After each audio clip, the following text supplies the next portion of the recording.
নমস্কার বন্ধুরা, blackboard the fun school YouTube চ্যানেলে তোমাদেরকে স্বাগত। আজকে থেকে আমরা ক্লাস 10-এর অঙ্ক শুরু করছি। প্রথমে আমরা করব চক্রবৃদ্ধি সুদ ও সমাহার বৃদ্ধি বা হ্রাস। এরপরে আমরা অন্যান্য চ্যাপ্টারগুলোও করব। ভিডিওটি যদি তোমাদের ভালো লাগে অবশ্যই চ্যানেলটি সাবস্ক্রাইব করো এবং শেয়ার করো। বন্ধুরা, চক্রবৃদ্ধি সুদ ও সমাহার বৃদ্ধি বা হ্রাস এই অধ্যায়ে আমরা যে সমস্যাগুলো দেখব বা যে বিষয়টা শিখব তাকে মূলত আমরা 5টা ছোট ছোট ভাগে ভাগ করে নিচ্ছি।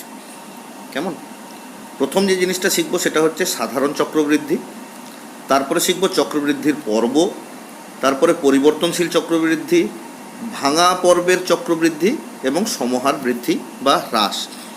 জিনিসগুলো শুনতে এখন একটু খটকা লাগলেও পরে যখন আস্তে আস্তে তোমরা বুঝতে শুরু করবে তখন দেখবে জিনিসগুলো মোটেও কঠিন নয়, খুব সাধারণ জিনিস।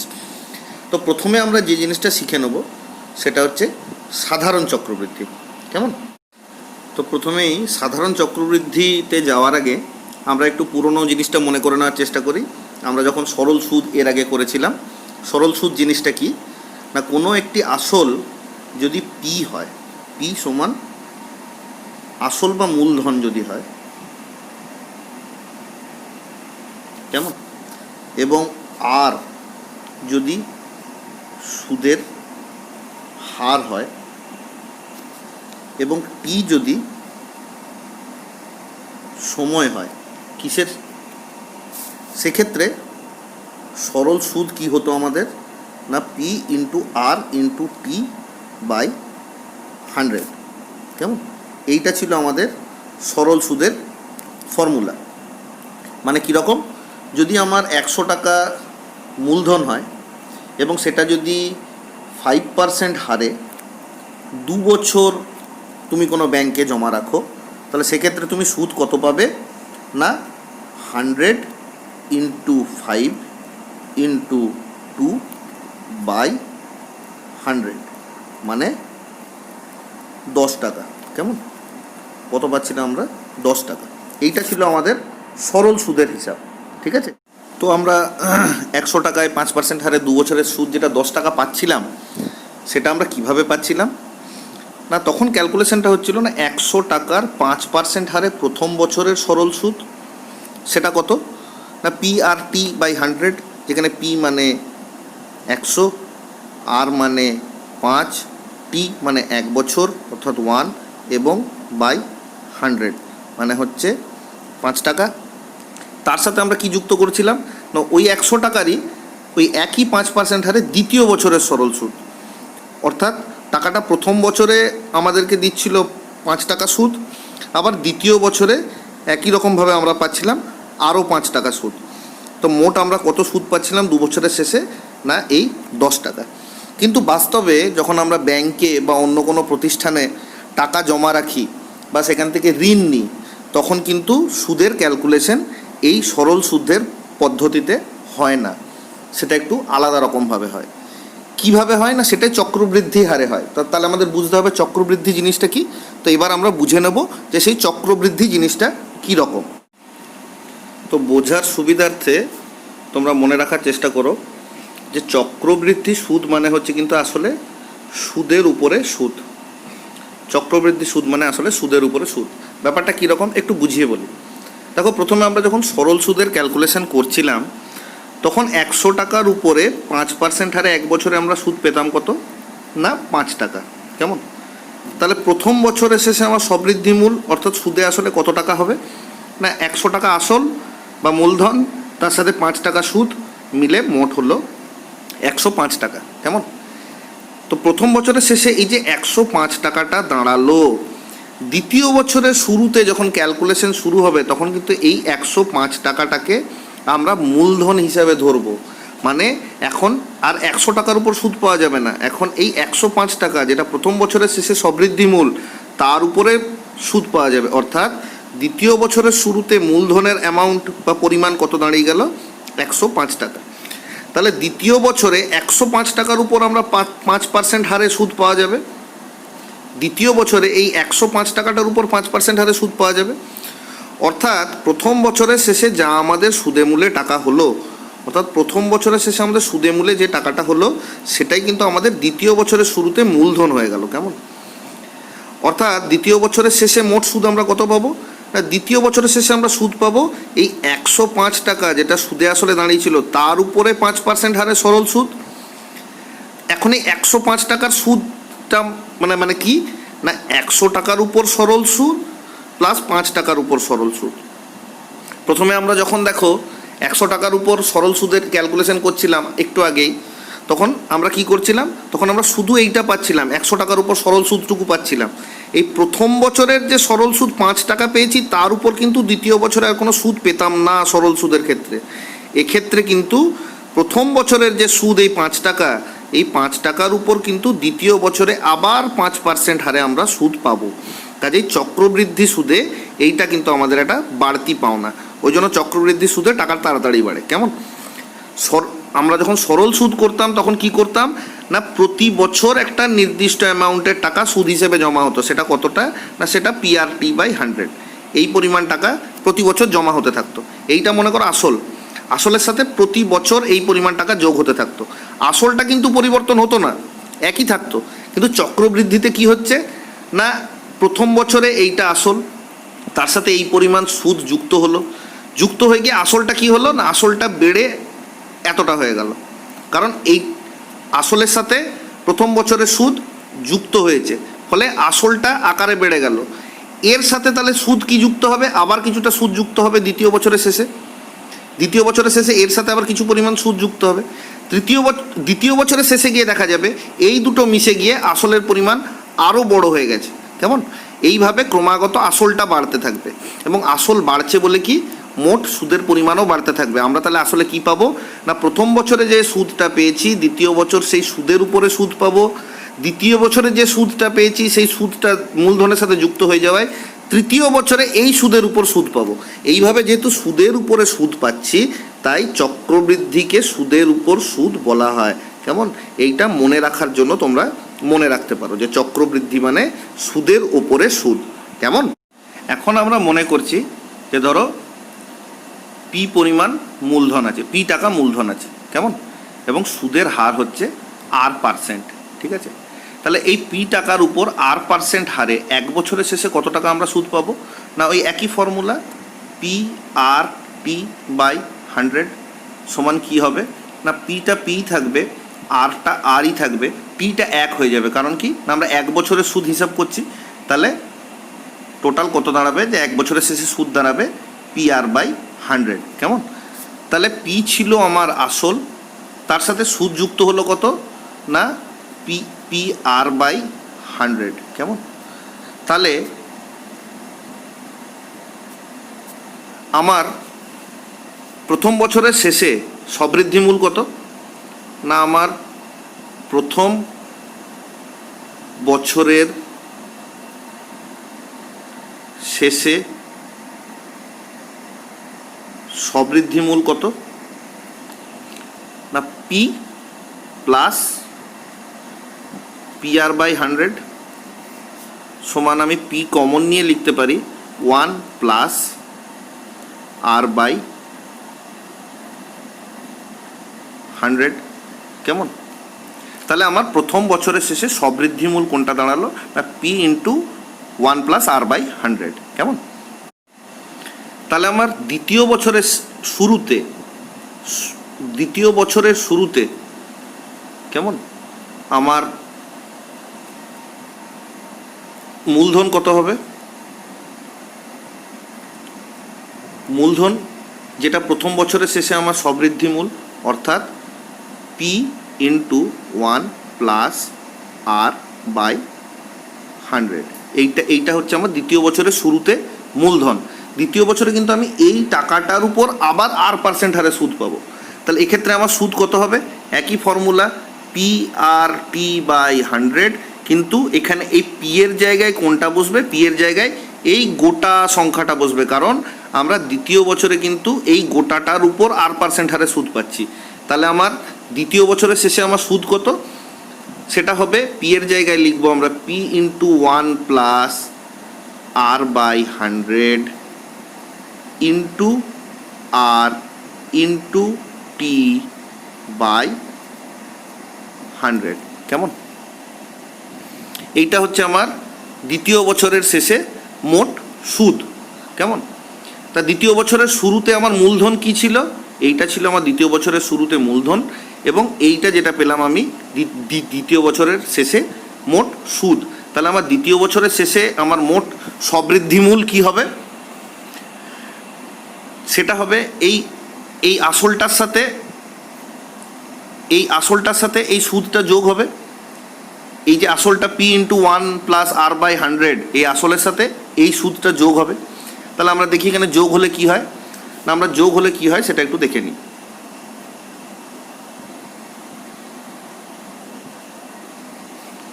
আমার আসল কত?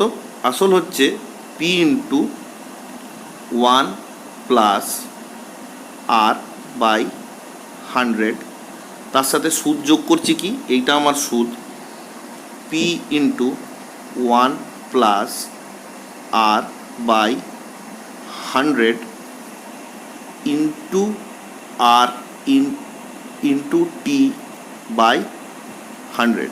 কেমন? তাহলে এই যোগটা কি হবে একটু দেখার চেষ্টা করি।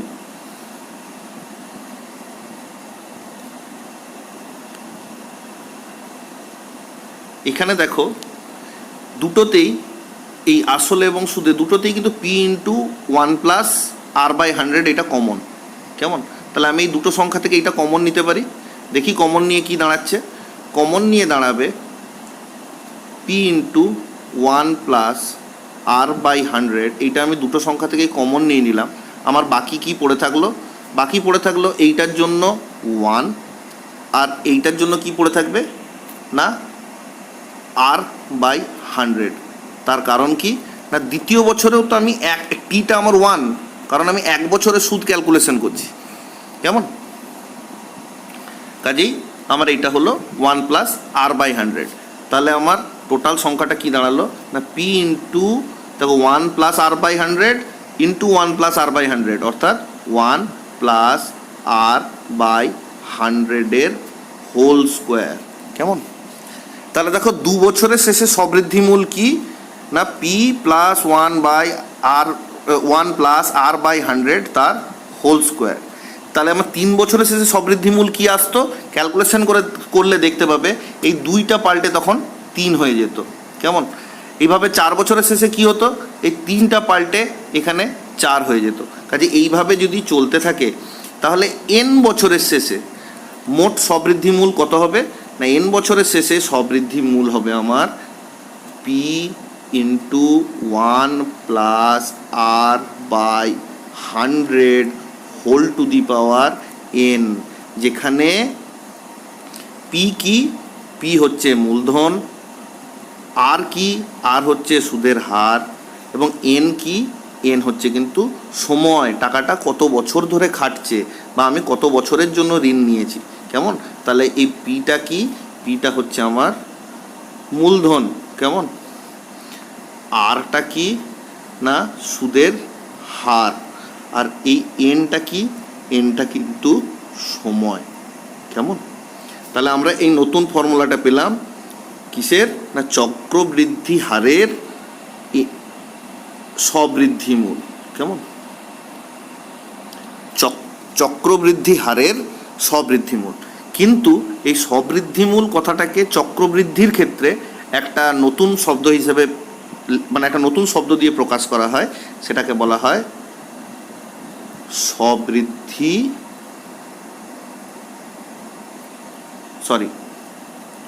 সমূল চক্রবৃদ্ধি। কেমন? এটাকে বলা হয় সমূল চক্রবৃদ্ধি।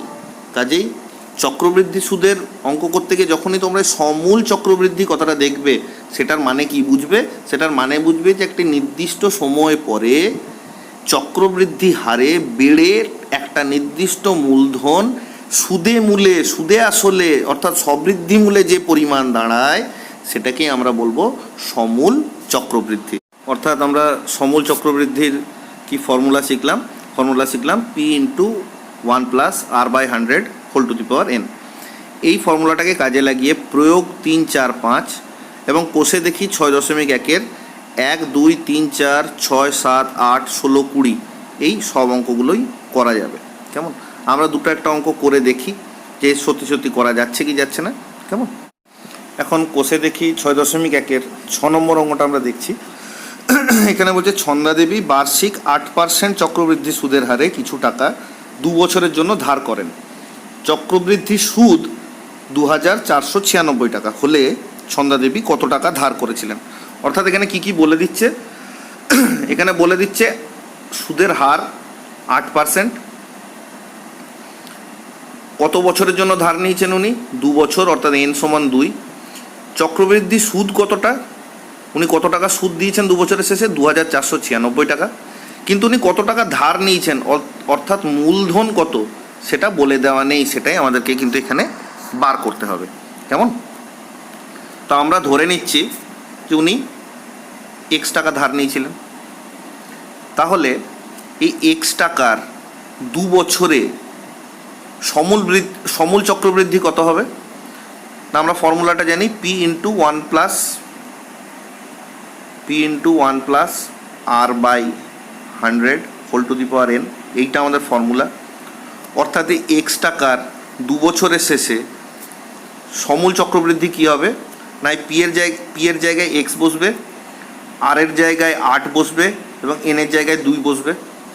অর্থাৎ x টাকার 2 বছরের শেষে সমূল চক্রবৃদ্ধি হবে x × 1 + 8/100 হোল টু দি পাওয়ার 2 বা হোল স্কোয়ার।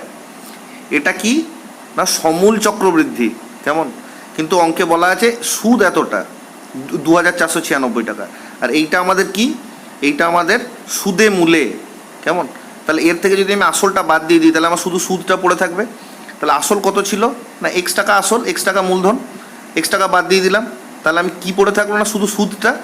তো সেই সুদের মান কত বলেছে না 2496 টাকা। কেমন? তাহলে এইটা দেখো কত হয়, 1 + 8/100, তাহলে ভেতরে কি পড়ে থাকবে, x থাকবে বাইরে, ভেতরে হবে 108/100 তার হোল স্কোয়ার মাইনাস x = 2496। কেমন? বুঝতে পারলাম? এবার যদি আমি এখান থেকে এক্সটা কমন নিয়ে নিই, তাহলে এক্স কমন নিলে কি পড়ে থাকবে, আমি যদি এক্স কমন নিয়ে নিই, এক্স কমন নিলে পড়ে থাকবে 108/100 তার হোল স্কোয়ার। সেটা কত, সেটা হচ্ছে 11664/100 স্কোয়ার, মানে 4টে শূন্য, একের পেছনে 4টে শূন্য, মাইনাস এর জন্য কি পড়ে থাকবে, এর জন্য পড়ে থাকবে 1 সমান কত না 2496। কেমন?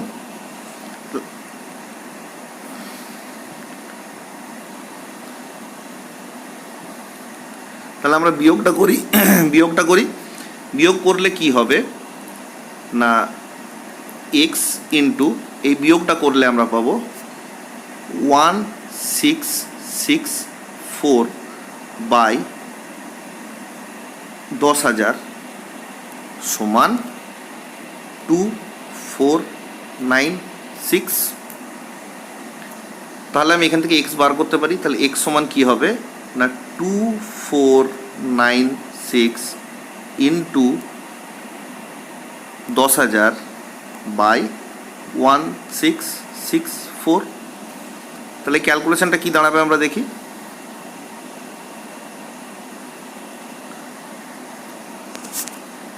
এখন 2496কে যদি 1664 দিয়ে ভাগ দেওয়া হয় আমরা পাবো 1.5 ইন্টু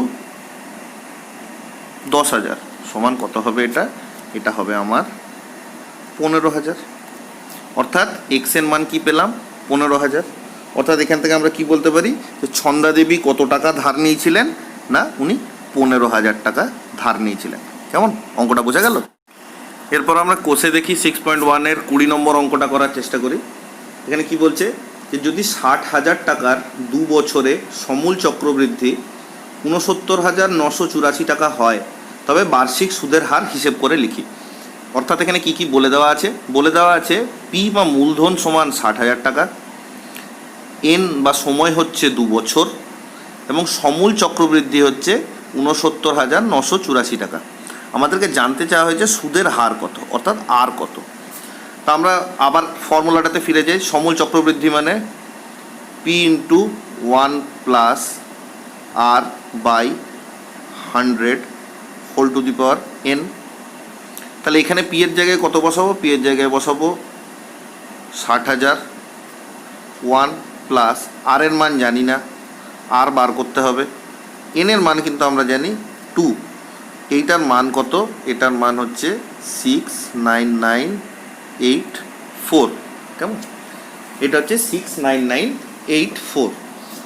তাহলে এই 1 প্লাস আর বাই 100 তার হোল স্কোয়ার কত হবে না, এই 60,000টা এইদিকে ভাগ হয়ে চলে যাবে, সমান 69984 বাই 60,000। এটার মান আসবে 1.1664। কেমন? তাহলে 1 প্লাস আর বাই 100 এর মান কত হবে? সেটা এই সংখ্যাটার বর্গমূল হবে, সেটা হচ্ছে 1.08। কেমন? তাহলে 1 প্লাস আর বাই 100 যদি 1.08 হয়, তাহলে আর বাই 100 সমান কত না 1.08 মাইনাস 1 মানে 0.08 মানে 8/100। অতএব আর সমান কি পেলাম না 8। অর্থাৎ বার্ষিক সুদের হার কত না, বার্ষিক সুদের হার হবে 8%। কেমন? তাহলে আমরা কি বলতে পারি না সুদের হার হচ্ছে 8%। এরপর আমরা কোষে দেখি 6.1-এর 16 অঙ্কটা একটু দেখে নেব। এই অঙ্কটা একটু ট্রিকি অঙ্ক, কিন্তু খুব সহজ অঙ্ক, একটু বোঝার চেষ্টা করবে, বুঝতে পারবে। বলছে কোনো নির্দিষ্ট পরিমাণ মূলধনের 1 বছরের সরল সুদ 50 টাকা এবং 2 বছরের চক্রবৃদ্ধি সুদ 102 টাকা হলে মূলধনের পরিমাণ ও বার্ষিক সুদের হার হিসেব করে লিখি। অর্থাৎ আমাদেরকে কি কি জানতে বলেছে, কোনটা বলে দেয়নি, বার করতে হবে কি না মূলধনের পরিমাণ আমরা পি ধরে নেব এবং সুদের হার অর্থাৎ আরটাকে আমরা আমাদেরকে বার করতে হবে। কেমন? এখানে কি বলেছে আগে একটু দেখে নাও। প্রথমে বলছে মূলধনের 1 বছরের সরল সুদ হচ্ছে কত না 50 টাকা এবং মূলধনের 2 বছরের চক্রবৃদ্ধি সুদ হচ্ছে 120 টাকা। এখন চক্রবৃদ্ধি বলতে আমরা কি বুঝি, প্রথমে যেটা বলেছিলাম সেটা আরেকবার বোঝার চেষ্টা করো। মনে করো তুমি পি টাকাকে কোনো একটা ব্যাংকে 2 বছরের জন্য চক্রবৃদ্ধি সুদে রেখেছো। কেমন? তাহলে তুমি সুদের টাকাগুলো কিভাবে পাবে বোঝার চেষ্টা করো। আমি পি টাকা ব্যাংকে রাখলাম, R% হারে চক্রবৃদ্ধিতে বাড়ার জন্য রেখে দিলাম ব্যাংকে। প্রথম বছরের শেষে আমি কি পাবো? প্রথম বছরের শেষে আমি এই পি টাকার উপর R% হারে 1 বছরের সরল সুদ পাবো। কেমন? তাহলে আমি প্রথমেই কি পাবো না মূলধনের উপর 1 বছরের সরল সুদ, এই টাকাটা পাবো, এই পি মূলধনের উপর 1 বছরের সরল সুদ। কেমন? এখন আমার যখন দ্বিতীয় বছর শুরু হলো তখন আমার মূলধন কি দাঁড়ালো, প্রথমের যা মূলধন ছিল তার সাথে 1 বছরের সরল সুদ যুক্ত হয়েছে। তাহলে এখন আমার দ্বিতীয় বছরের শুরুতে আমার মূলধন কত না আমার আগের যা মূলধন ছিল সেইটা এবং তার সাথে যুক্ত হয়েছে সুদ। এখন দ্বিতীয় বছরে যখন সুদের ক্যালকুলেশন শুরু হবে তখন কি, তখন এই মূলধনের উপর আবার আমি সুদ তো পাবোই, আমি এই সুদের উপরেও সুদ পাবো। তাহলে দ্বিতীয় বছরে আমি কি পাবো না এই যে মূলধন ছিল পি পরিমাণ মূলধন ছিল তার উপর আরও 1 বছরের সরল সুদ পাবো এবং তার সাথে প্রথম বছরে যেটা সুদ পেয়েছিলাম তার উপরে 1 বছরের সরল সুদ পাবো। বুঝতে পারলে? তাহলে এই তিনটে জিনিস মিলে যেটা দাঁড়ালো সেইটা কত না আমার 120 টাকা। তো 120 টাকার মধ্যে কি আছে দেখো, আছে মূলধনের 1 বছরের সরল সুদ প্লাস মূলধনের আরও 1 বছরের সরল সুদ প্লাস প্রথম বছরের সুদের উপর 1 বছরের সরল সুদ। তো মূলধনের 1 বছরের সরল সুদটা আমার কিন্তু বলে দেওয়া আছে কত না 50 টাকা। তাহলে এই যে মূলধনের 1 বছরের সরল সুদ যেটা আমরা প্রথমে লিখছি, এই মূলধনের 1 বছরের সরল সুদ, এইটার মান কত? এইটার মান 50 টাকা। মূলধনের আরও 1 বছরের সরল সুদ, এইটার মান কত? এইটার মান আরও 50 টাকা। এবং প্রথম বছরের সুদের উপর 1 বছরের সরল সুদ, এইটা কত? না এই 50 টাকার উপর 1 বছরের সরল সুদ, সেইটার মান কত আমরা বার করব। তিনটে যোগ করে হচ্ছে 102 টাকা। অর্থাৎ এই মূলধনের 1 বছরের সরল সুদ কত? 50 টাকা, প্লাস মূলধনের উপর আরও 1 বছরের সরল সুদ কত? না 50 টাকা। আর এই প্রথম বছরের সরল সুদ অর্থাৎ এই 50 টাকার উপর R% হারে 1 বছরের সুদ কত? না সেক্ষেত্রে ওই পুরনো ফর্মুলা PRT বাই 100, যেখানে P কত হবে? P হবে 50, আরটা আরই থাকবে। T কত হবে? না যেহেতু 1 বছর তো T সমান 1, আর এই 100 থাকবে। তাহলে 50 টাকার 1 বছরের সরল সুদ কত? না 50 ইন্টু আর, T যেহেতু 1 তাই আমরা ইন্টু 1 লিখলাম না, বাই 100। এইটার মান কত? না 102 টাকা। তাহলে শুধু এইটার মান কত?